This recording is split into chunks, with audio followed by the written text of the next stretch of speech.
Mesdames et messieurs, bonsoir. Soyez les bienvenus pour cette nouvelle édition de notre journal de 22 heures. À la une dans l'actualité. À la une dans l'actualité nationale, le chef de l'État participe au sommet africain sur le climat au Kenya.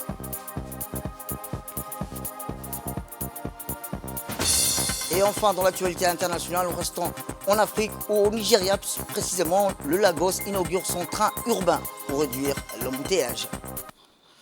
C'était les titres. Merci si vous nous rejoignez. Eh bien, je vous le disais dans le titre, le premier sommet africain pour le climat s'est ouvert ce matin à Nairobi, la capitale du Kenya, avec la participation de plusieurs dirigeants africains, notamment le président de la République, son Excellence Ismaël Omar Guelleh, à la tête d'une importante délégation. Ce sommet vise à élaborer des actions concrètes contre le réchauffement climatique au continent africain, qui est particulièrement touché par les conséquences du changement climatique, alors que l'Afrique ne produit que 6% du total de l'émission à effet de serre. Ce sommet a été l'occasion cruciale pour renforcer la coopération régionale et internationale en matière de climat et pour mobiliser les ressources en faveur de l'action climatique en Afrique. Ce sommet offre une plateforme importante pour les dirigeants acteurs africains pour discuter des défis spécifiques auxquels l'Afrique est confrontée en matière de climat, tels que la sécheresse, les inondations, la sécurité alimentaire, la perte de biodiversité et d'autres impacts environnementaux. Durant ces 3 jours du sommet, les participants peuvent échanger des connaissances, des expériences et des meilleures pratiques en vue de travailler ensemble pour élaborer des politiques et des initiatives visant à lutter contre le changement climatique, mobiliser des ressources financières et techniques en faveur de l'action climatique en Afrique a été au cœur de l'agenda des chefs d'État et de gouvernement africains. De plus, ce sommet africain pour le climat a permis aux pays africains de présenter leurs priorités en matière de climat. C'est de plaider en faveur d'un soutien international accru pour mettre en œuvre des projets et des programmes visant à réduire les émissions de gaz à effet de serre et renforcer la résilience des communautés face au changement climatique. Pour faire face aux conséquences liées au changement climatique, la République de Djibouti a entrepris des dispositions en termes d'acquisition et d'équipements modernes dévolus au climat dans l'Observatoire régional de la recherche de l'environnement et le climat en vue de recourir à une énergie exclusive propre à l'horizon 2030.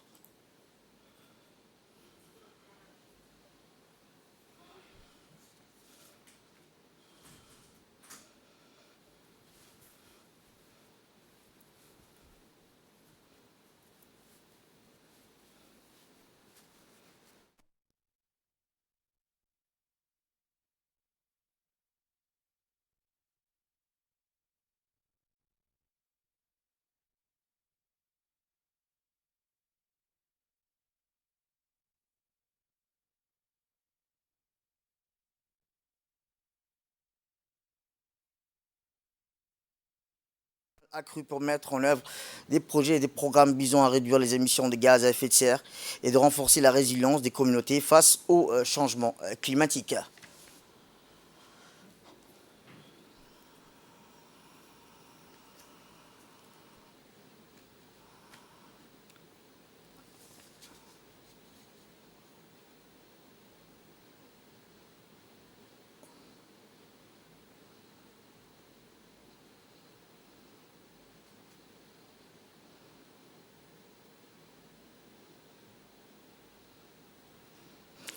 Dans son intervention à ce sommet, le président de la République, son Excellence Ismaël Omar Guelleh, a dédié plutôt ses propos à l'illustration de la vocation établie de l'économie bleue, le développement tiré à partir d'activités liées aux mers et aux océans, à servir de canal de rémission et de créneaux viables d'exploitation pour pallier aux déficiences économiques nées au prolongement des dysfonctionnements générés par le phénomène de réchauffement climatique.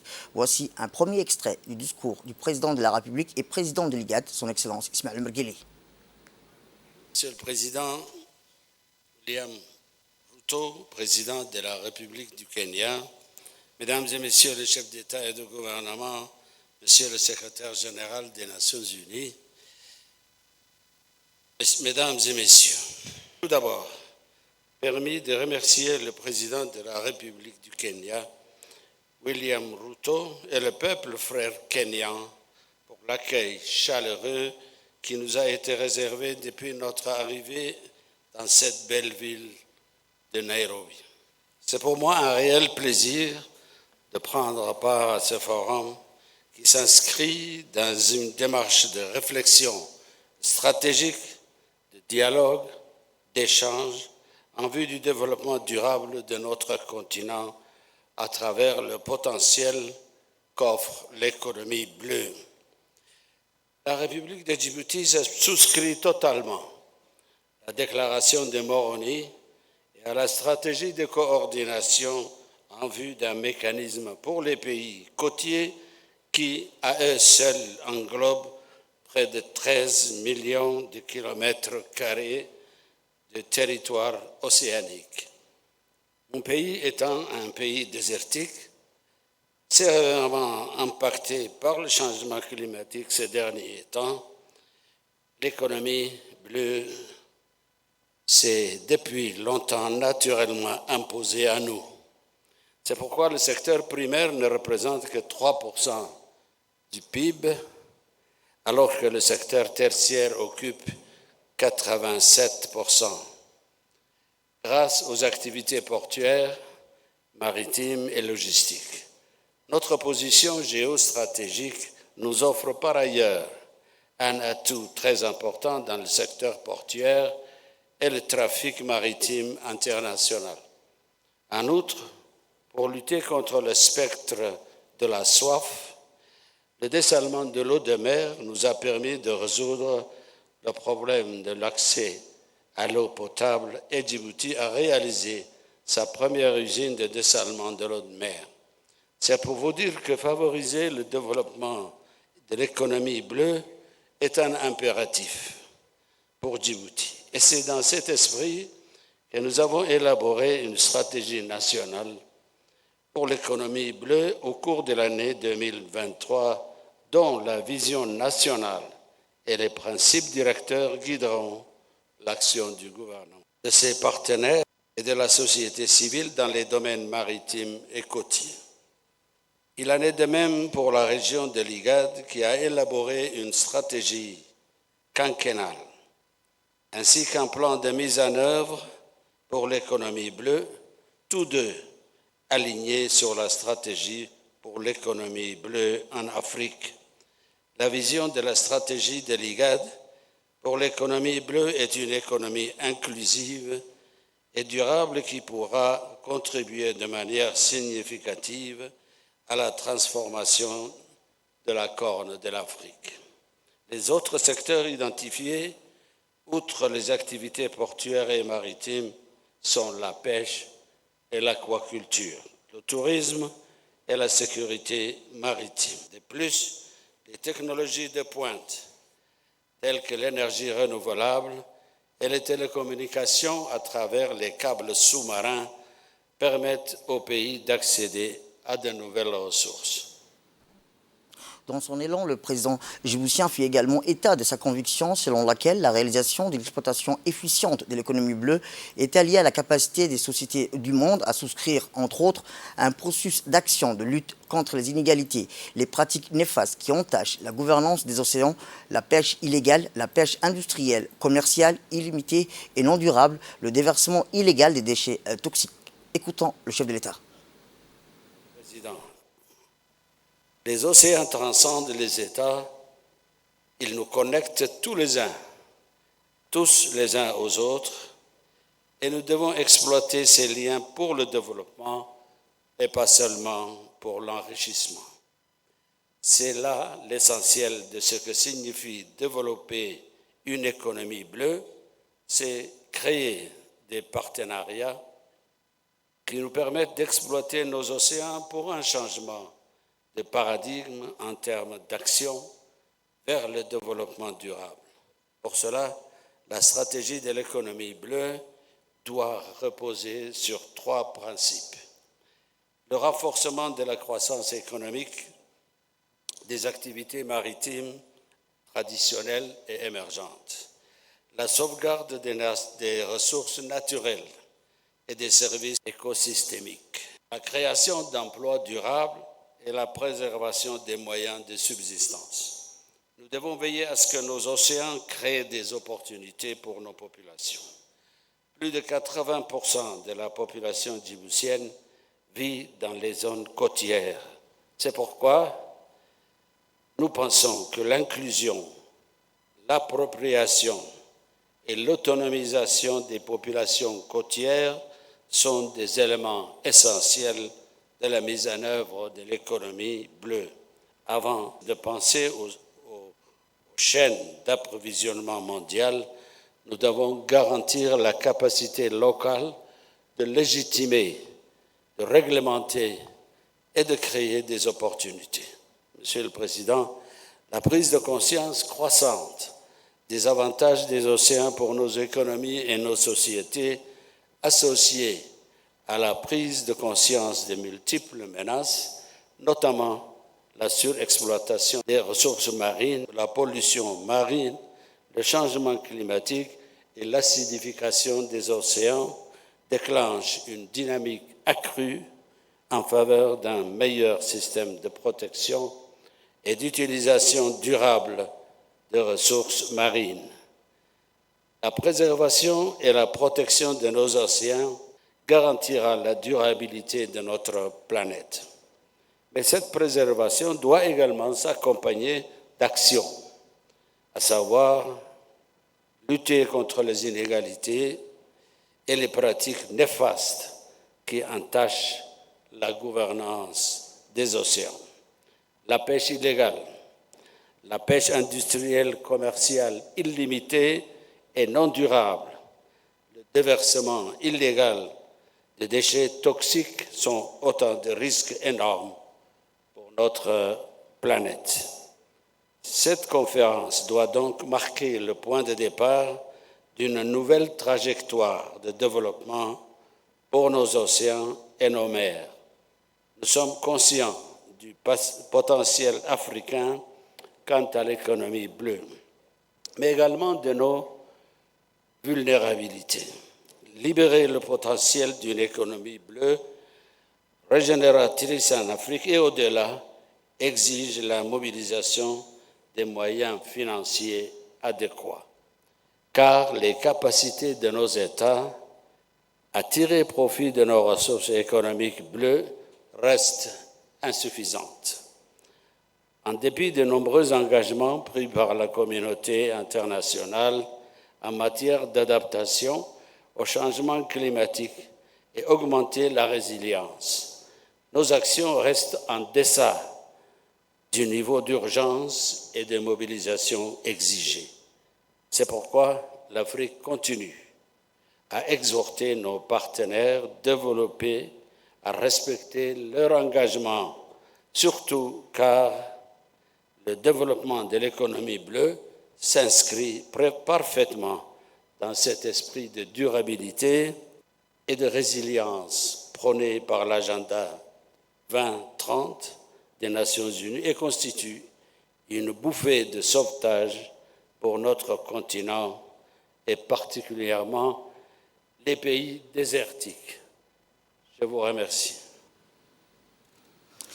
Retour à Djibouti, où sous la présidence éminente du Premier ministre de la République, M. Abdelkader Kal Mohamed, une réunion stratégique de grande envergure s'est tenue aujourd'hui au sein de la salle de réunion de la primature. Cette réunion a été marquée par la présence distincte de hauts responsables gouvernementaux, dont le ministre de l'Intérieur, la ministre des Logements de la ville, le ministre de l'Agriculture, le ministre délégué à la décentralisation, le maire de la ville de Djibouti, les présidents des conseils régionaux, les présidents de communes, ainsi que le directeur général de la radio-télévision de Djibouti. Au cœur de cette réunion exceptionnelle, le Premier ministre a pris la parole pour faire le point sur les avancées significatives enregistrées jusqu'à présent, mettant en lumière les réalisations majeures accomplies dans le cadre du projet environnemental crucial pour la nation, l'implantation d'arbres dans la ville de Djibouti et les régions de l'intérieur. Le Premier ministre a réaffirmé avec une détermination inébranlable sa volonté de superviser personnellement le projet d'implantation des arbres, soulignant l'importance vitale de cette initiative dans la réalisation de la vision environnementale du chef de l'État.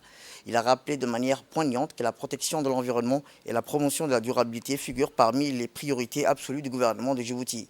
Durant cette réunion de haut niveau, les discussions ont été intenses, axées sur la sensibilisation du public à l'égard de l'importance cruciale de la plantation d'arbres et de la préservation de l'environnement.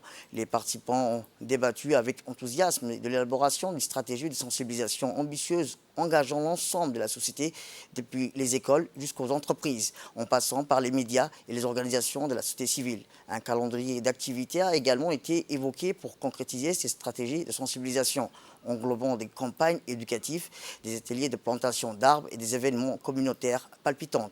Il convient de rappeler que cette deuxième réunion stratégique marque un pas significatif dans l'effort continu du gouvernement de Djibouti pour élever les défis environnementaux et accélérer la mise en place d'un couvert arboré dans l'ensemble du pays.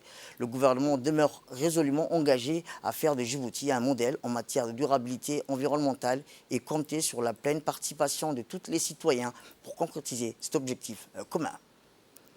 Autre actualité dans ce 22 heures, c'est aussi près des élèves de l'enseignement fondamental et les lycéens reprennent aujourd'hui le chemin de l'école. Ainsi, ils sont plus de 21 000 élèves de l'enseignement secondaire général et plus de 5 895 élèves de l'enseignement technique et formation professionnelle qui ont retrouvé les bancs de leur établissement scolaire. Les élèves ont été chaleureusement accueillis dans des établissements rénovés grâce aux travaux d'été menés par le MENFOP. Les retrouvailles entre amis ont illuminé les cours de sourires et des rires. Il faut noter cette année l'ouverture de 3 nouveaux lycées dans la région de Dikil, à savoir à Saïla, Sankal et Mouloud. Cette expansion renforce l'engagement du MENFOP envers l'éducation de proximité visant à fixer les familles et à limiter l'exode rural. La construction constante d'écoles se poursuit, atteignant désormais les endroits les plus reculés du pays. Il faut dire que toutes les dispositions ont été prises pour assurer une rentrée scolaire sous les meilleurs auspices cette année. Pour rappel, le ministère de l'Éducation a mis l'accent cette année sur une série de priorités. Dans la lettre orientation de la rentrée scolaire 2023-2024, des axes prioritaires comme la mise en œuvre accélérée de la politique du numérique avec un recours accru aux technologies de l'information et de la communication dans l'éducation, l'insertion professionnelle pour les lycéens dans les filières techniques et professionnelles, entre autres. Plus généralement, la lettre de la rentrée scolaire 2023-2024 met un accent particulier sur le renforcement des performances et des compétences socio-scolaires des élèves et lutte contre l'abandon et le décrochage scolaire. Pour ce faire, le ministère a mis sur l'accompagnement personnalisé des élèves et des enseignants par des plans de carrière ainsi que le renforcement des compétences et du leadership des chefs d'établissement. Dans le cadre de son plan d'action en 2021 et 2025, le ministère de l'Éducation projette de créer 6 centres sectoriels de la formation professionnelle dédiés aux métiers du numérique, de l'automobile, de l'hôtellerie, de la menuiserie bois et aluminium, de l'industrie du textile. Ces centres spécialisés visent à augmenter les taux d'insertion des jeunes sortant de nos centres de formation et de nos lycées professionnels. Autre nouveauté pour cette rentrée 2023-2024, à l'instar des collèges au sein de tous les lycées du pays, le MENFOP mettra en place des assistants sociaux pour apporter l'accompagnement, le bien-être et le soutien psychologique aux adolescents qui présenteraient des signes de détresse. À terme, il s'agit là de favoriser l'émergence d'une école djiboutienne moderne et en phase avec son époque, à même de former des citoyens capables de s'insérer dans le monde professionnel et qui participent activement au développement du pays. Cette rentrée scolaire s'annonce donc prometteuse, marquée par un effort continu du MENFOP pour l'amélioration de notre système éducatif. khayrkeed halkuu tegay intiyoy tilmaansatay weliba taa kasii dheere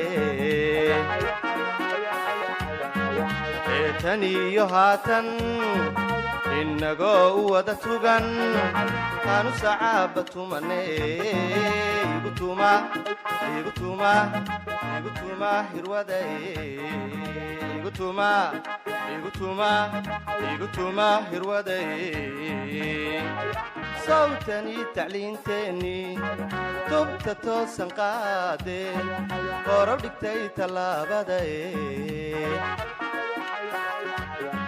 khayrkeed halkuu tegay intiyoy tilmaansatay weliba taa kasii dheere khayrkeed halkuu tegay intiyoy tilmaansatay weliba taa kasii dheere.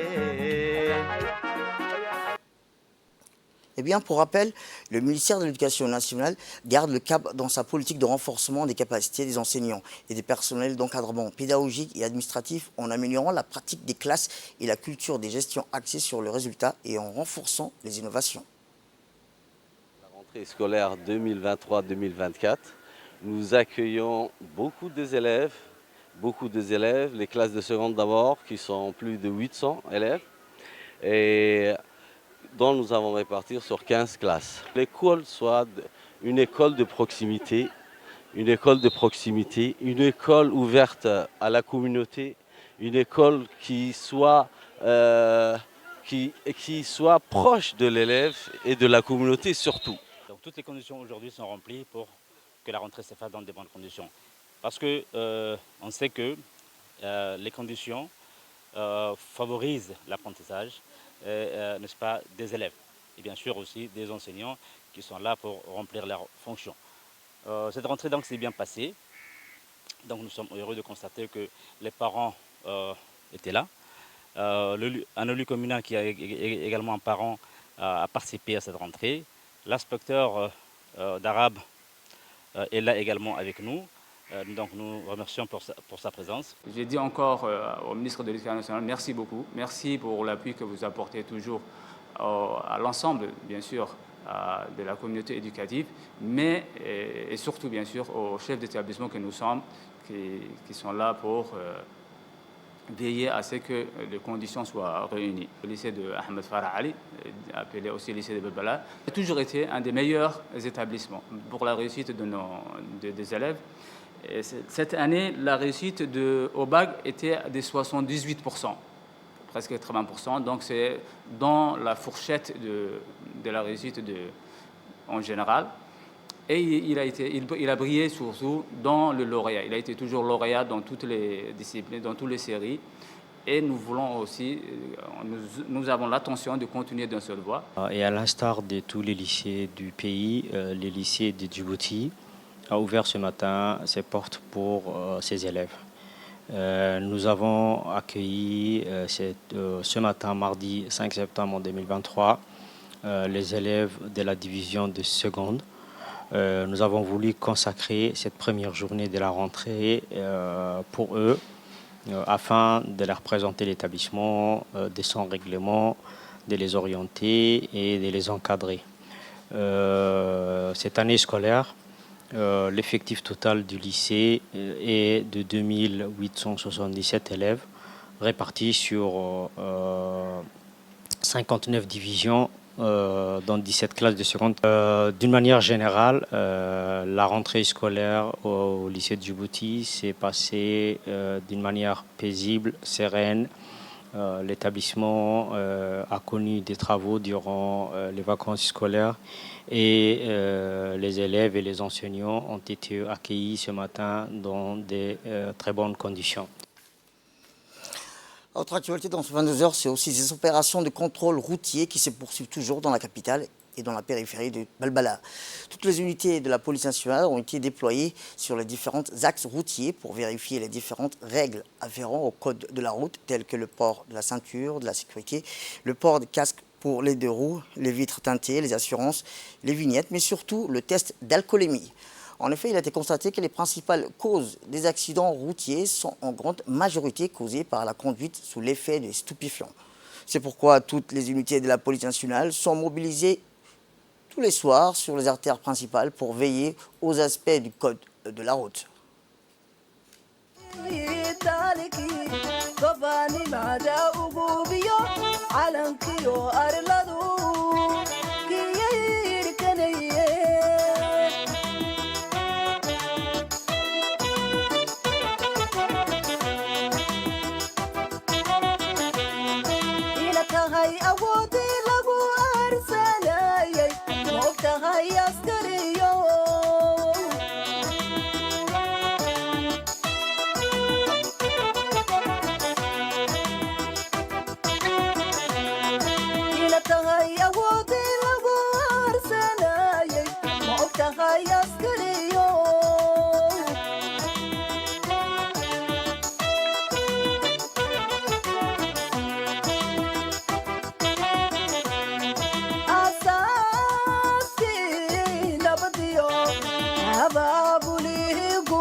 Eh bien, la police nationale rappelle aux automobilistes que le respect du code de la route peut sauver des vies. Mais aussi, il a noté que ces opérations se poursuivront aussi longtemps que nécessaire afin de sensibiliser les conducteurs sur le danger de la route. Autre actualité dans ce 22h, direction le sud du pays, où depuis les derniers jours du mois de août et au cours de ce mois de septembre, les pluies estivales de la saison chaude ont été au rendez-vous dans la région d'Ali Sabié. Les environs longois du chef-lieu de la région d'Ali Sabié, les pluies sont tombées d'eau nocturne dans les zones rurales. Ces précipitations des nomades ont revitalisé la végétation. L'air et l'atmosphère sont devenus doux grâce aux précipitations des habitants de la brousse qui avaient traversé une longue période de sécheresse récurrente. Se réjouissent de cette pluie.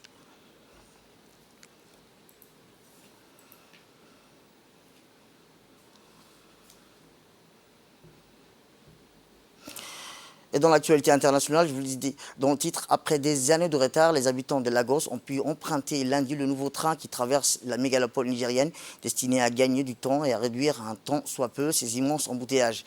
Le premier tronçon de 13 km de la ligne bleue a ouvert hier, a amené ses passagers à Marina, centre-ville au bord de l'océan Atlantique, jusqu'à la zone 1002.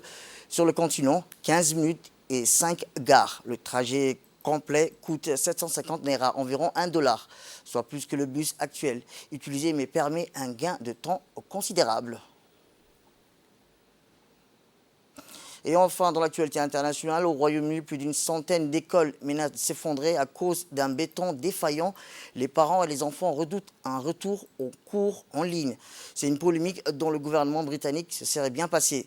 Hier, alors que des milliers d'enfants s'apprêtaient à retourner à l'école, près de 150 établissements scolaires ont dû être fermés in extremis pour risque d'effondrement. On cause un matériau de construction, le RAC, un béton cellulaire poreux, très utilisé dans le Royaume-Uni et de l'après-guerre pour reconstruire des bâtiments publics à moindre coût. Mais sa durée de vie est limitée. Au-delà de 30 ans ou 40 ans, il perd sa rigidité.